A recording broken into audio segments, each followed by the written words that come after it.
Welcome back to MLive's Dungeon of Doom podcast. I am Ben Raven. He is Kory Woods. Kory, how are you doing? I'm doing great. I just said this yesterday on Facebook. Never has 30 degrees outside felt this amazing. Oh, I know. I like I said, I was up in Cadillac for the last week. I'm back in Southwest Detroit now. Walking my dog yesterday, it felt amazing. And I saw that that one Midwestern meme that always gets sent around, like Midwesterners when it's 40 degrees outside, and it's like Arnold Schwarzenegger sitting on a rock surrounded by like animals and like a t-shirt and stuff. And that's exactly how I felt. That sunshine, man. We need that sunshine. Oh, God. Man, for real. I was almost about to ask somebody what's going on the grill today. For real. I feel that. Yeah, it's another sunny day here in Detroit. It is Friday, February 13th. We're recording on a Friday this week. Had a couple scheduling gymnastics to get around, but we figured it out. We got two brief topics we're going to talk about, and then we're going to go into a mini mailbag. That's kind of how these off season, especially when it's like February 13th, still too far from the combine to fully do a full combine episode, coming off the Super Bowl. We're kind of in the middle of no man's land, but we got enough meat on the bone to give you a podcast this week. And the first topic we'll start with Dan Skipper. He's reporting. He's back, baby. Not as a player, but he's joining the team's coaching staff. Good friend Rachel of CBS Detroit was first to report that news. I was able to confirm it with a league source. Dan Skipper is going to join Detroit's coaching staff, and I kind of love it. I like it a lot. Even though the situations were different, it reminds me of several years ago when Don Mailbag was added to the coaching staff. And when you just have guys that have been with the team for several years, they have the respect of the locker room. They know what the culture is like. Just being able to, even though they're not going to be playing again, just retaining some of those guys and keeping that type of energy around the team is not only great, but it just says a lot to the players in there. Like, hey, if you put in your time here, you're good for this team, you're good for this culture. When your days are done, we're gonna find a spot for you in the organization. So I just thought that was a really good look. And while we'll see, the coaching staff is expected to be finalized soon. I don't know if that'll be today, this weekend, early next week. We should know the coaching staff soon. Our luck, it'll probably post like an hour and a half after this episode goes live. But yeah, I was looking at the dates last year. I believe that the coaching staff was posted on February 18th, okay. which was right before the combine. So I'm expecting it'll probably be around that same time, right, just before we get out there to Indianapolis. But with Dan Skipper, there are two pretty obvious openings on the staff. He could either work as the assistant tight ends coach. Seth Ryan left to take the pass game coordinator with the New York Jets. Or there is an assistant offensive line opening with Steve Oliver getting promoted to tight ends coach here in Detroit. And here's the point I was getting to before I distracted myself. I got distracted reading the tweet that the teams won their grievance against the NFLPA to stop those team report cards coming out. Yeah, I just saw that. I was like, it literally just completely derailed my entire train of thought. So at least it was NFL related. And I'll just say this. I think that's entirely lame on the NFL owners and NFL very teams, much so, because they should have worked with the PA on ways to present it and the methodology, and not just completely ban this thing that was clearly impactful, helpful, and gave the players a voice against these billionaire team owners. I mean, yeah. Just unbelievable. The richest people in the world receive feedback, and it helps improve their facilities and improve their staffs and improve their weight rooms, family treatment, important things to players, and they cry so foul that I get it banned. Truly pathetic stuff. Yeah, I'm not with that at all. I'm just going to piggyback off you. That was a very lame move by the league, but again, I might get some flack for saying this. I don't think too many billionaires are good people, and this is another example of it. Yeah, no, I mean seriously, I almost just said something after that would have really added to it. I just think it's ridiculous. I really do think it's ridiculous. This was a safe, healthy, impactful way for the players to give their teams and teams around the league real feedback on things that really matter to them, and it was so impactful that the Billionaires Club cried foul and won their grievance over it. Truly pathetic look. Especially off of how much money Yeah. they generate off of the players. What's wrong with having to look in the mirror every now and then and say, "Hey, we Yeah. can improve in this area." Yeah. I just don't understand it. Yeah. So now just embarrassing franchises will continue to be embarrassing franchises Yeah. because why take away accountability when you can hide behind walls and not have to deal with anything? It's truly pathetic, and I really hope that the Lions weren't in on this because I'm Yeah. just being real. I think it's an extremely pathetic measure to take that away. A terrible look. I mean, gosh, do you just really want to look like Ebenezer Scrooge? Like, is that really what you want the world to think of you? Because that's what you look like right now. But back to Dan Skipper. That was an NFL related distraction that came across the desk right now at 11 a.m. as we're recording. But Skipper, I love the addition because he's played a lot of jumbo tight end. He's played tackle. He's been forced to line up at guard. While not a star, while not this is someone who scraped, fought, and clawed for every opportunity he got in the NFL. And those are very good qualities to have in assistant coaches, new coaches. He knows what it takes to develop and do what the team needs to get on the field. I just, it's easy to imagine him as assistant offensive line coach. It's easy to imagine him working with the offensive line and the tight ends because he truly does understand that world and what goes into it. So I love it. I mean, he clearly fits with Dan Campbell. I Oh mean, yeah. it's such a culture fit. He knows what it's about. He knows what it takes. So I really do love that move for Skip. Yeah. Congrats, Skip. Just my interactions with him, really good guy. When that one thing that just really sticks with me that talks about the character of Skip is when the whole Brian Branch situation happened, and he said he specifically talked to me, said he didn't want to say too much because he didn't want to get a fine. Then literally 2 minutes later, he's like, "Hey, come back over," and he let it rip. And just really defended him. So just being able to have a guy back in the locker room, well, staying with the team with that type of character it just says a lot. It's a good move. Yeah, and he's clearly got a love for a game because he announces his retirement, and then like days later, he's spotted Later. at the East West Shrine Bowl, coaching offensive line and tight end. So I kind of love it. That's a cool move. We'll see what happens there, but like I said, that coaching staff should be finalized in the coming days. And then I guess the only other topic we really have. Oh yeah, we talked about going through the mock draft roundup. Nothing deep like that. I just want to throw some light on some names that are being shared around out there. But we also had the Super Bowl last weekend. I know the Lions weren't in it. What did I mean? I know everybody's hitting it as a boring game, a forgetful game, and it was a boring game in terms of just memorable moments. But I don't know. I kind of enjoyed Mike McDonald's Seahawks defense just getting crazy aggressive and realizing they were playing a second year quarterback and just turning up the heat and making Drake May's life hell. But the Seahawks are your Super Bowl champions. What were your takeaways there, Corey? Oh man, I had several.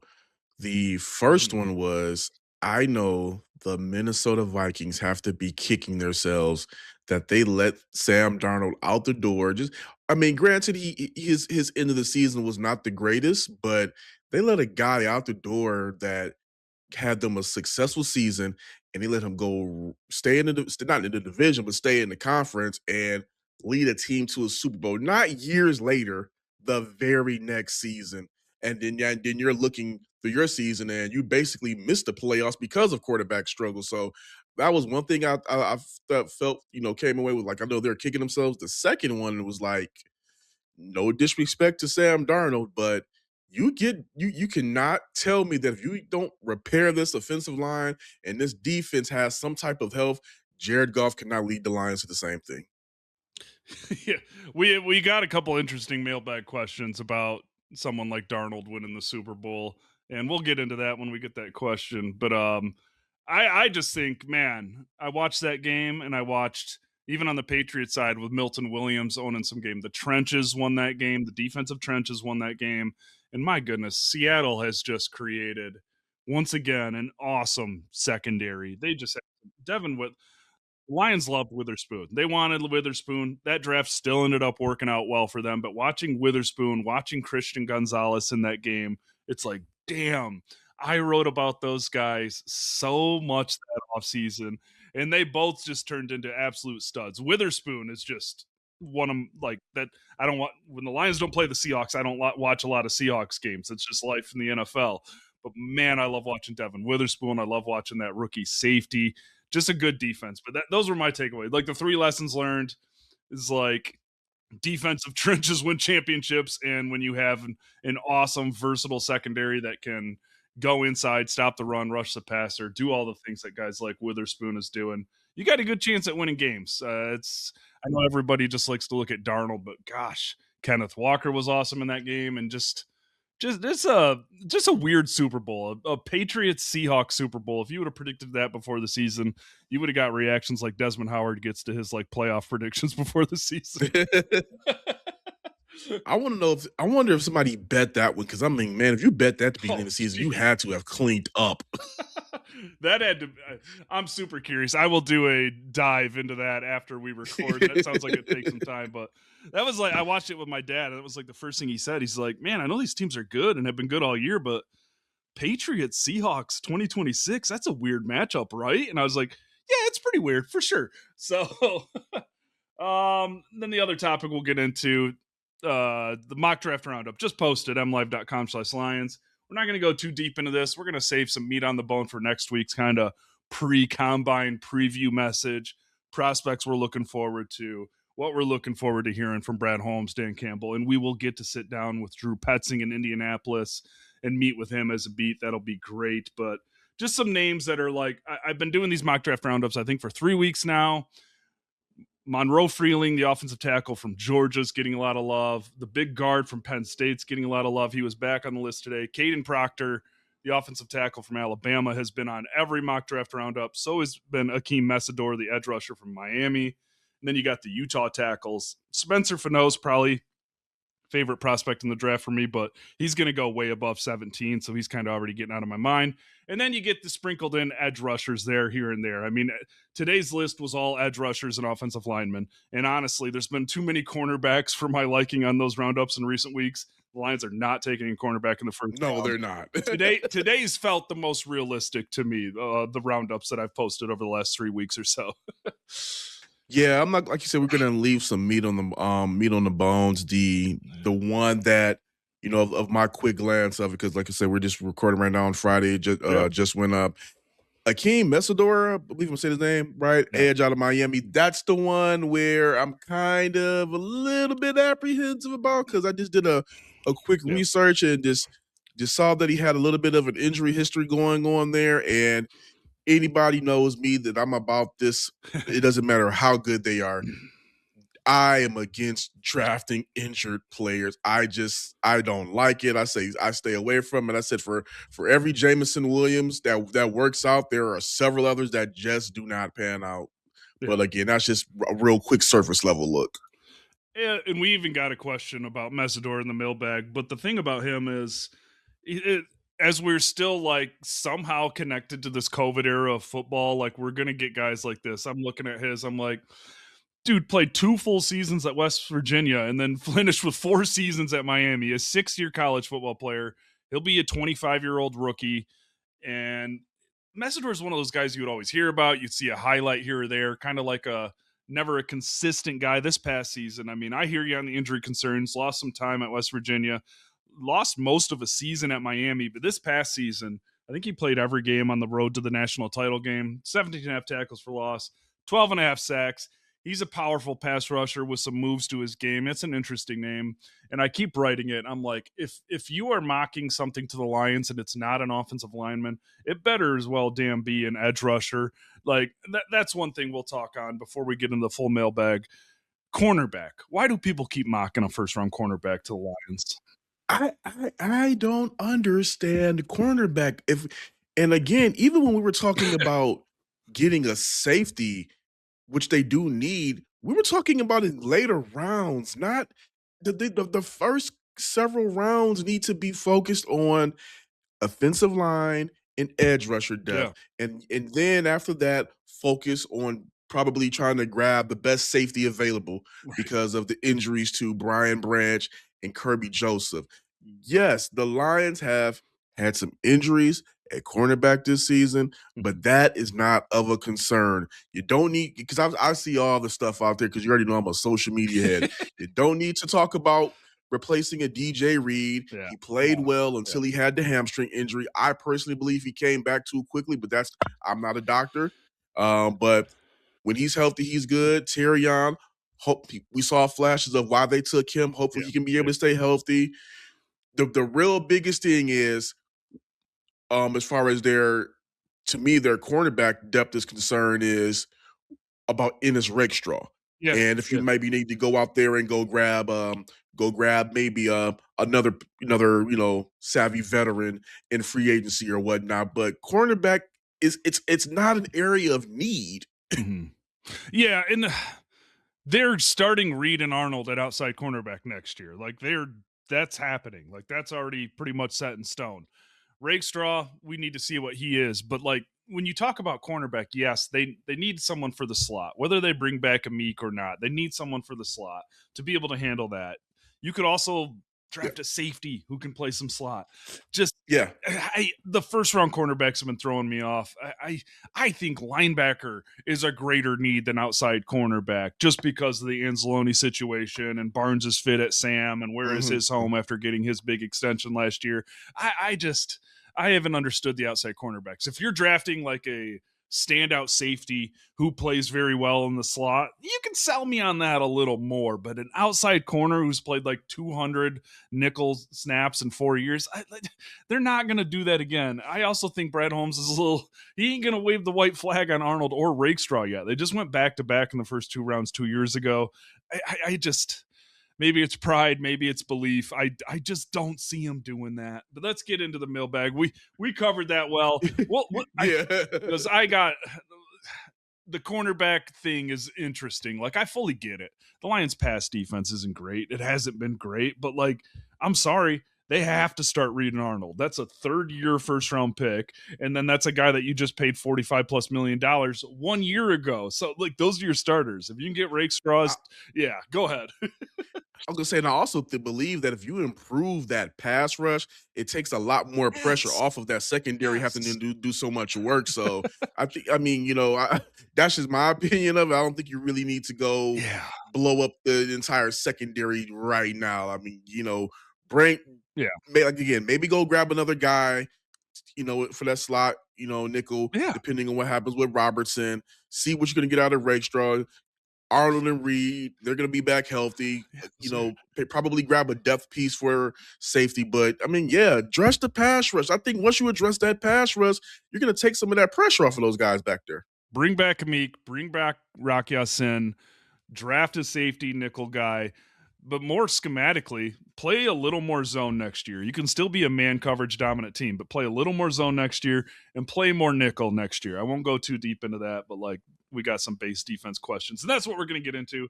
We got some mailbag questions. We are going to get into those. I believe this one was sent to the Dungeon of Doom at MLive.com email address. Please continue to send questions or recorded voice memos to dungeonofdoom at MLive.com.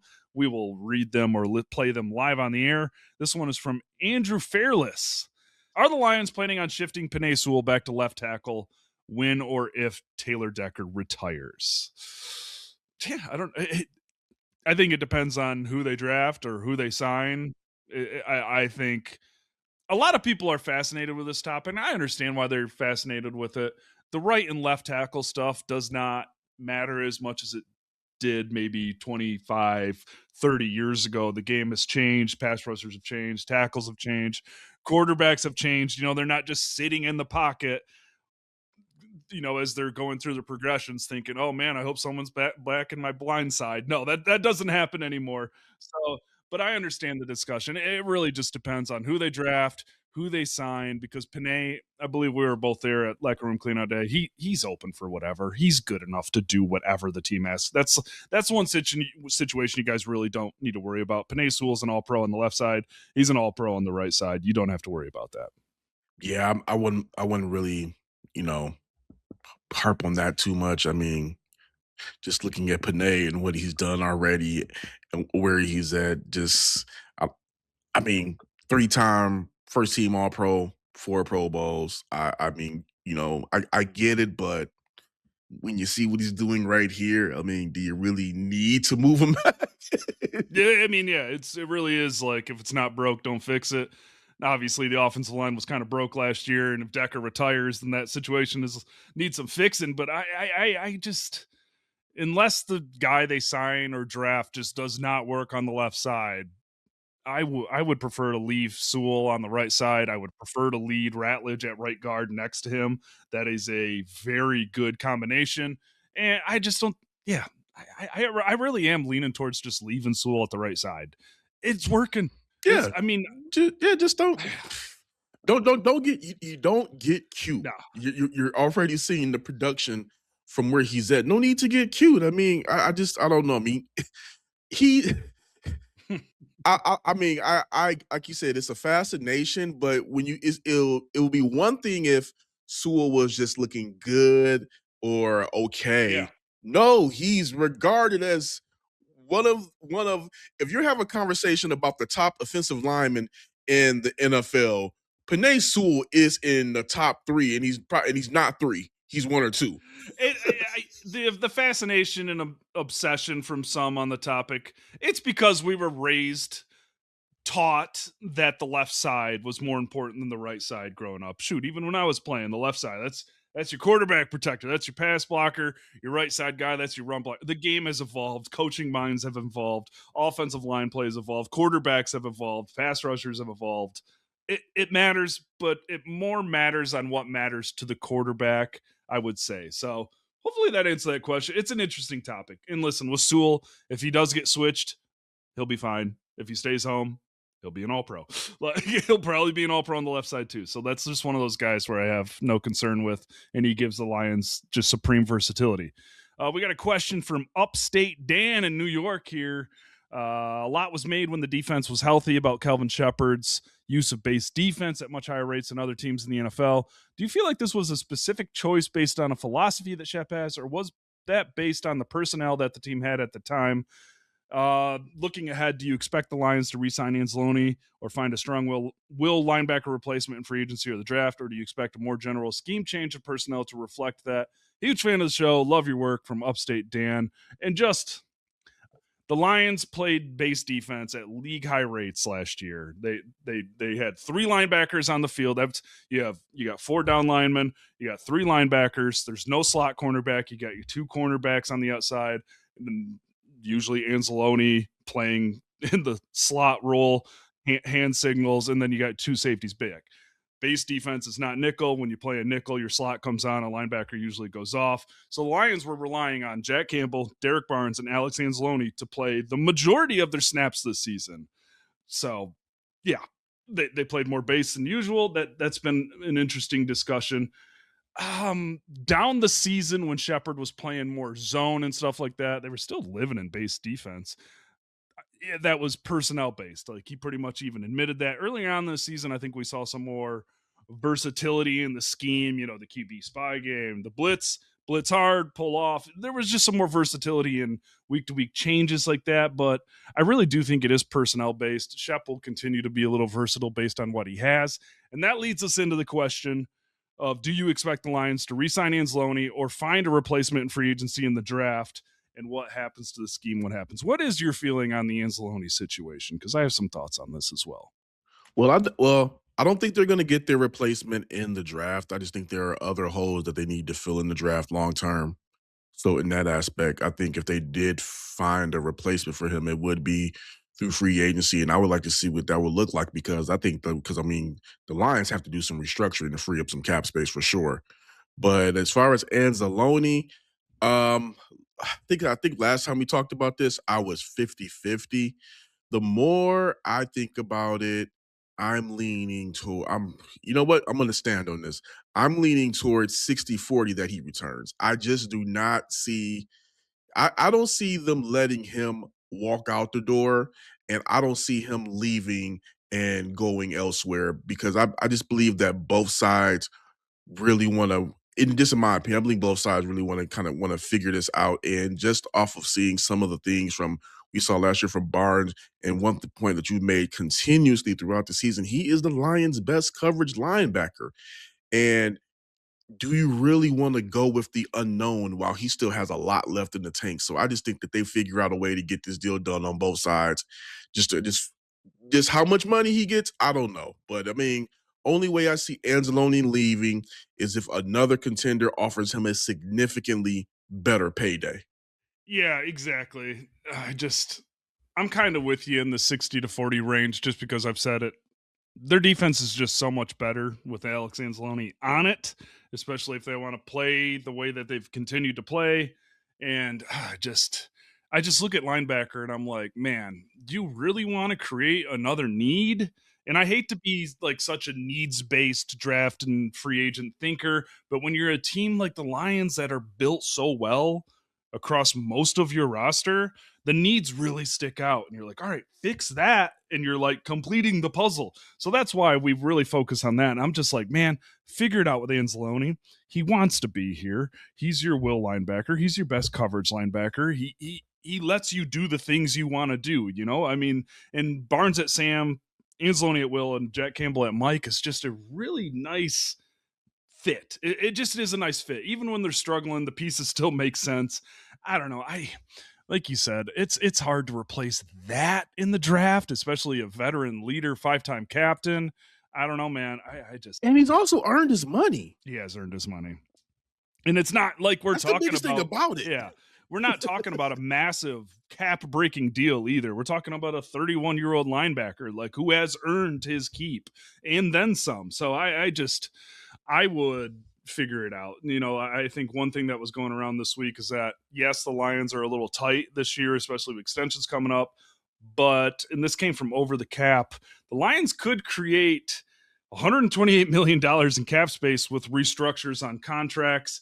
That is a thing we usually see happen this in the offseason. We've seen the Lions do it a couple of times. We've mentioned that in recent weeks. Their aggressiveness, some of the other things they're going to be able to do outside and inside with some of their own is going to be based on how much space they can open up with the restructures. So we'll be following that in the coming weeks. But like that was, yeah, Jason at Over the Cap posted that, you know, you can convert payments into prorated signing bonuses and spread them over the remaining years of the contract. And it's the Lions and Cowboys with a huge gap on the rest of the league and the amount of space that they could create in cap space. But if they create any cap space, I would have to find a little bit of it for Alex Anzalone. Uh, just to quickly touch on the other part of that question, without Anzalone, you can't live in base defense like you did last year. Because I'm sorry, I like Malcolm Rodriguez, but he looked out of place replacing Anzalone in that Week 18 finale against the Bears. Barnes, on paper, is a fit at the Sam spot, but like was really not great at rushing or disrupting the passer for like the final 10 plus weeks of the season. So if he's going to continue to be a primary Sam, you got to see a little more pass rushing there. We've been on this topic for a minute. We're going to get into the see. Yeah, Phil on Blue Sky had an Anzalone question. He said he looked bad the last 6 weeks of the season, slow to react. Miss, I, I think Anzalone was fine. I think he was more than fine this year. I think as the defense kind of fell apart in the secondary, he got put in some tough spots, especially playing more slot and kind of acting as that like coverage guy. I mean, I know that's his strength among those linebackers, but I think he was better than he gets credit for. We also covered the restructuring stuff. Suboptimal Prime was just like, if the Lions do pursue restructuring contracts, when would we likely see that happen? Ideally, it should take place before the start of free agency. You're going to see that happen before free agency. You're going to see that happen before the draft. Yes, so you're right there. But here we go, Kory. I got one for you. I just wanted to hit those two quickly, give those guys a shout out for submitting a question. I appreciate you guys. From John 16, our doomer of the week. I'll let you take this one, Kory. Do you believe Sam Darnold and Jalen Hurts, the two QBs I believe Goff is better than, winning the last two Super Bowls will finally shut up the part of the Lions fan base that says the Lions will never win a Super Bowl with Goff? If it doesn't, it should. Because let's go off of the I want to make sure I don't get too lost on this. So you have Jalen Hurts and you have the conversation about you need a mobile quarterback to win. Well, okay, Hurts benefited from having a good offensive line and a pretty damn good defense that year that they took down the Chiefs. Okay. Then you have some people that were like, still on that mobile quarterback, or we need a mobile QB to win. You need a mobile QB to win. Jared Goff rushed for 45 yards this season. Sam Darnold rushed for 95 yards this season. You don't need a mobile quarterback to win. You need what Sam Darnold had. It's offensive line to keep him upright, defense to do their job. No disrespect to Jalen Hurts, no disrespect to Sam Darnold. Jared Goff is a better quarterback than both of them. So as long as Goff has that protection and the defense doesn't give up, do what they did this past season, giving up 19. These are exact numbers: 1,906 yards and 13 touchdowns over the final 7 games. As long as your defense doesn't do stuff like that, you got a pretty good shot to even get to the playoffs and make some things happen. The biggest thing, and another thing about Goff is this: if you take away what happened in the divisional round game against the Commanders, where he just did not play great. He said he was good to go. I still think he was kind of staggered from that hit he took, but that's just my personal opinion. In 2024, he didn't play bad. He played good enough for them to get to the Super Bowl. It's just things happened that, the Vildor situation, the Jahmyr Gibbs fumble. This things happened that just did not go in their favor. So whether you can win the Super Bowl with Jared Goff or not, that remains to be seen because Goff has not won one. But can you get there with them? Yes, you can. Yeah, for sure. I agree with you. I'm just going to let you answer that one because I think that is the best way to do it. I mean, I think throwing Jalen Hurts into that bubble is a little. Because Jalen Hurts can do things that Goff can't do. Goff can do things that Hurts can't do. But the Goff Darnold comparison, I get it, and that should absolutely ease any. If anyone is still out there saying that the Lions will never win a Super Bowl under Goff and blaming him for being the person that holds them back, yeah, that's wild. So good question there. I got a question from Laser McAwesome on Blue Sky.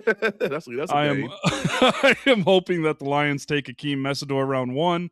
If Decker retires, is there a second round tackle that you could see slide into a starting spot either left or right? If Penei Sewell moves over, it's the one. There's one second round guy. It depends what if that Monroe Freeling from Georgia. There, I doubt he falls too far because he's kind of viewed as the high upside guy. I doubt he falls in the second round, but the I believe it's a Arizona State offensive tackle Max Nature. That's off the pronunciation guide on Arizona State. I'll do my best, but I saw him pop up a couple of times in a mock draft. I think it was a couple weeks ago, and he was kind of like viewed as a Senior Bowl standout. I kind of started looking into him more, and this is one of those guys. If they took Max from Arizona State, he's a pure right tackle. There is a difference between bouncing around. He has not played left tackle. That is a little different. So he's one of those guys, and that's why you get into the second round. If you took him, you would probably have to move Sewell to the left side because he's only played 859 snaps at right tackle, none elsewhere. 923 right tackle, none elsewhere. 320 snaps right tackle, 2 snaps left guard, and that is his Rolodex. He's allowed only 3 sacks in 3 seasons. Big guy. Yeah, 6'6", 330, redshirt senior, a little older. Woo, that's a big boy. Oh, yeah, it's all coming back to me on this guy. He did not play high school football. So this is kind of like viewed as like your Hassanin, like, holy crap, this guy just started playing football. He's already making it to the NFL. Yeah, he landed at like a junior college, got talked into joining the football team, took off, lands at Arizona State for 3 seasons, and here he is getting love at the Senior Bowl. And look, but that's a second round tackle name to watch. Right now, this is why we're going to the combine. Hopefully we have a couple more for you. The other one that stands out is the Northwestern kid, Caleb Tiernan, I believe. I think there's someone from Clemson, Blake Miller. We're going to learn more about those names. That's why we're going to the combine. Let's see here. I got one from Mike K. I'll let you take this, Kory. Are there professional development opportunities for a coach on Kelvin Shepard's level? Seems like it would be valuable for young, inexperienced coaches. I know. Does he mean like one of those like career accelerator programs or something like that, or just because I think every day is an opportunity? Yeah, that's like what I was thinking. Yeah, like every day on the job, every day on the job is development. The only thing I would say would probably be a little bit more development is maybe if you brought in a senior defensive assistant to kind of come in and kind of help him, go through his plans or, point out some things that maybe Shepard doesn't see. But aside from that, I mean, he's developing on the job. Right. No, that was kind of my takeaway there.